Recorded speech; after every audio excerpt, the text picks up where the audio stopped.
সুস্থতা মহান আল্লাহ তাআলার দান। তারপরে আমরা সবাই চাই একটু সুস্থ থাকতে। তো সকালবেলায় কিন্তু ১ গ্লাস হালকা গরম পানিতে মধু দিয়ে মধুর পানি অথবা ইসবগুল অথবা তোকমা ভেজানো খাওয়া খালি পেটে কিন্তু মানে সবার জন্যই অনেক বেশি উপকারী।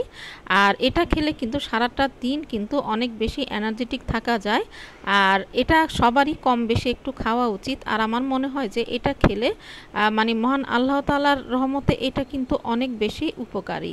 তো আপনারা যারা এখনও এই অভ্যাসগুলো করেননি তারা একটু করেন, দেখবেন যে অনেকটাই উপকার পাবেন ইনশাআল্লাহ। তো তারপরে মধুর পানিটা খেয়ে যেটা করলাম, তো আজকে তো আবার আমার ছেলে মেয়ের দুইজনেরই মোটামুটি স্কুল আর কলেজ খোলা। তো তাড়াতাড়ি করে আমি টিফিনগুলো তৈরি করছি। আর ওদিক থেকে একটু মুড়ি বের করেছিলাম খাওয়ার জন্য, তো সেটা আর খাওয়া হয়নি। ভাজা মুড়ি একবারে রোজার সময় যে মুড়িটা ছিল সেটা একটু ভেজে রেখেছিলাম। আর এই যে মানে কিমা, আপনারা যারা আমার ভিডিও দেখেন তারা জানেন যে আমি কিমাটা সব সময় করে রাখি। তো এটা করে রাখার একটা বেনিফিট হচ্ছে আপনি যে কোনো কিছুই আপনি এটা দিয়ে তৈরি করে ফেলতে পারবেন। তো এখন যেমন আমি এটা দিয়ে স্যান্ডউইচ তৈরি করে ফেলছি, আপনারা চাইলে রোল, তারপরে চিকেন পরোটা, মানে অনেক কিছু এটা দিয়ে তৈরি করে ফেলা যায় যদি আপনি এটা তৈরি করে ফ্রোজেন করে রাখেন। তবে বেশি দিনের জন্য না, সর্বোচ্চ 10 থেকে 15 দিন। কারণ আমরা কিন্তু অনেকেই যেটা করি যে একদম মাসের পর মাস রেখে দেই, সেটা কিন্তু অনেক বেশি আনহেলদি। তো যে কোনো কিছুই ফ্রোজেন 15 দিনের উপরে কিন্তু রাখাটা একদমই উচিত না। আর এই 15 দিন ফ্রোজেন করে রাখলেও কিন্তু আমরা যারা গৃহিণীরা আছি আমাদের বিশাল একটা সময় আর শারীরিক কিন্তু একটা সাশ্রয় হয়। তো আমি এটা প্রায় 15 দিনের জন্য করে রেখেছিলাম। আর 15 দিনে তো আর প্রতিদিনই আসলে আর কিমা দিয়ে এ ধরনের আইটেম করা হয় না, এক এক সময় এক একটা তৈরি করা হয়। তো আজকে এই সস করতে যেয়ে দেখলাম, স্যান্ডউইচ করতে যেয়ে দেখলাম যে আমার সসটা শেষ হয়ে গিয়েছে। তো আমরা গৃহিণীরা কিন্তু বিকল্প একটা চিন্তা মাথায় থেকেই যায়। তো তখন হঠাৎ করে আমার মনে হলো যে মানে বাসায় তো চিজ আছে, তো ঢাকায় যে পনির আর কি সেটা আমার বাসা অনেক বেশি পছন্দ করে। তো সেটাই একটু এক স্লাইস করে দিয়ে দিচ্ছিলাম। তো খেতেও মজা লাগবে, অনেকটা সসের যে একটা অভাব সেটাও পূর্ণ হবে। তো সেটাই করছিলাম। তো সেটা করে তাড়াতাড়ি করে এটাকে আমি এখন স্যান্ডউইচ মেকারে দিয়ে দিব। আর ওরা কিন্তু সামান্য একটু একটু করে ভাত খেয়ে যায়। তো কারণ সকালবেলায় নাকি বাচ্চাদেরকে একটু একটু ভাত খাইয়ে দিলে মানে এটা নাকি অনেক বেশি উপকার। তো অনেক বেশি তো ওরা খেতেই চায় না, মানে সামান্য একটু হয়তো 1 লোকমা 2 লোকমা এরকম খেয়ে যায়। তো একটা রুটির একটুখানি ছিঁড়ে খাওয়ার থেকে 1 লোকমা ভাত খাওয়া কিন্তু অনেক বেশি উপকার। আর আমি কিন্তু আমার ছেলেমেয়েরা এখন পর্যন্ত সেটাই করছি।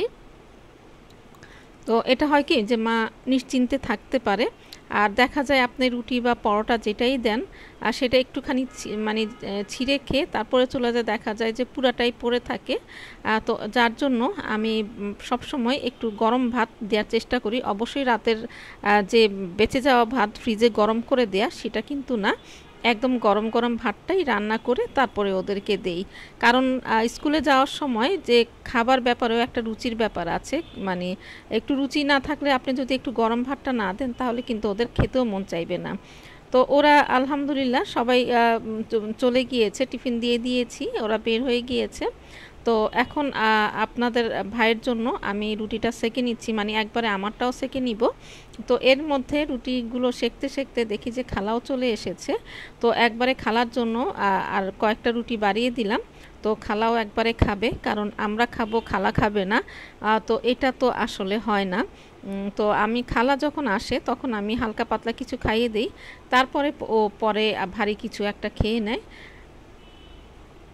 আর খালা যখন আসে তখন এসেই প্রথমে হাতটা ধুয়ে পানি খাবার যে মগ গ্লাসগুলো সেগুলো কিন্তু ধুয়ে ফেলে আগেই, আর ট্রেটা সহ। তো এর মধ্যে অলরেডি আপনাদের ভাইও চলে গিয়েছে অফ ক্যামেরায় নাস্তা করে। আর আসলে আমাদের বাসার কেউই কিন্তু ক্যামেরার সামনে একদমই আসতে চায় না, যার জন্য দেখা যায় যে মানে আপনাদেরকে কখনো দেখানোও হয় না। তো অলরেডি চলে গিয়েছে, তো এখন আমি আর আমার খালা খাবো আর কি।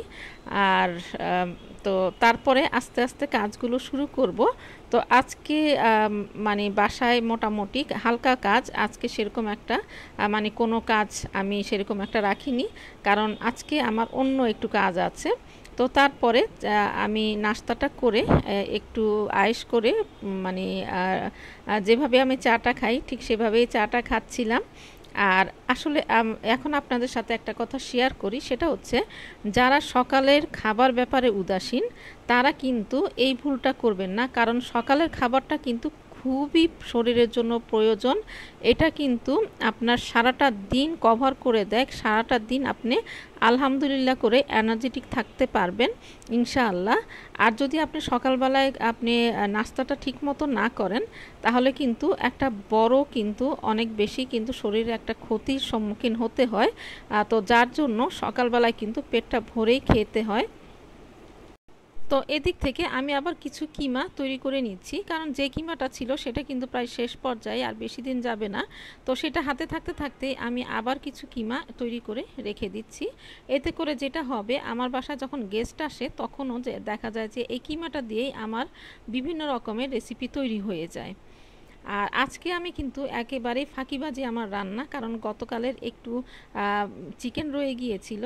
তো ঝাল চিকেন যেটা ভুনা করেছিলাম, তো সেটা একটু বেশি করে ভুনা করেছিলাম যেন আজকে আমার মানে বড় রান্নাটা খুব একটা করতে না হয়। আর সেটা আছে বলে সেটার উপর ভরসা করে আমি এখানে মোটা চালের যে আচারি খিচুড়ি সেটা তৈরি করে নিচ্ছি। তো মাঝে মধ্যে এই ধরনের একটু রুচি পরিবর্তন এটা কিন্তু বাসায় অনেক বেশি পছন্দ করে। তো আমার ছেলে যদিও আচারি খিচুড়িটা খুব একটা পছন্দ করে না, ও আচারটা একটু রেখে খায়, কিন্তু তারপরে এটা যে অ্যারোমাটা সেটা পছন্দ করে। তো যার জন্য আমি মনে করলাম যে আজকে যেহেতু ঝাল চিকেন আছে তো সেহেতু একটু আচারি খিচুড়িটা করে ফেলি। তো আজকে আসলে আপনাদের সাথে সাংসারিক যে কাজকর্ম সেটা আসলে শেয়ার করিনি, কারণ আজকে আমি একটু রিল্যাক্সে থাকছি বলতে আজকে আমার কুকিং চ্যানেলের জন্য কিছু শ্যুট করতে হবে। তো যার জন্য আসলে অনেক সময় যে দুইটা একসাথে হয় না, তো আজকে এই জন্যই হালকা পাতলা রান্না রেখেছি, সেরকম একটা রাখিনি। আর দেখা যায় যে কুকিং চ্যানেলের জন্য একটু সময় দিতে হয়, তারপরে ব্লগের জন্য একটু সময় দিতে হয়। তো সব কিছুতেই মোটামুটি একটু ভাগাভাগি করে আর কি সময় দেয়া। তো তারপরে এটা এখন বেলা 5টা বাজে। তো 5টার সময় আমি যে সবজি পাকোড়া, মানে সবজি পাকোড়া বলতে আমি শুধু আলু দিয়েই করছি, তো সেটা মানে করে নিচ্ছি। আর এই সবজি পাকোড়াটা মানে আমি এখন 5টা বাজে, 5টার সময় তৈরি করছি। আমি কিন্তু কখনোই মাগরিবের পরে নাস্তা তৈরি করতে যাই না, এটা আমার কাছে খুব বেশি কষ্টের মনে হয়, কারণ সেটা অনেক বেশি সময় চলে যায় আর অবসরও পাওয়া যায় না। আর আপনি যদি এই 5টার সময় নাস্তাটা তৈরি করে রাখেন তাহলে কিন্তু আপনি তারপর থেকে একদম পুরোই অবসর, আর বাচ্চারা যা মানে যখন খুশি তখন খেয়ে নেয়, মানে কোনো রকমই আপনার কোনো প্রবলেম হয় না।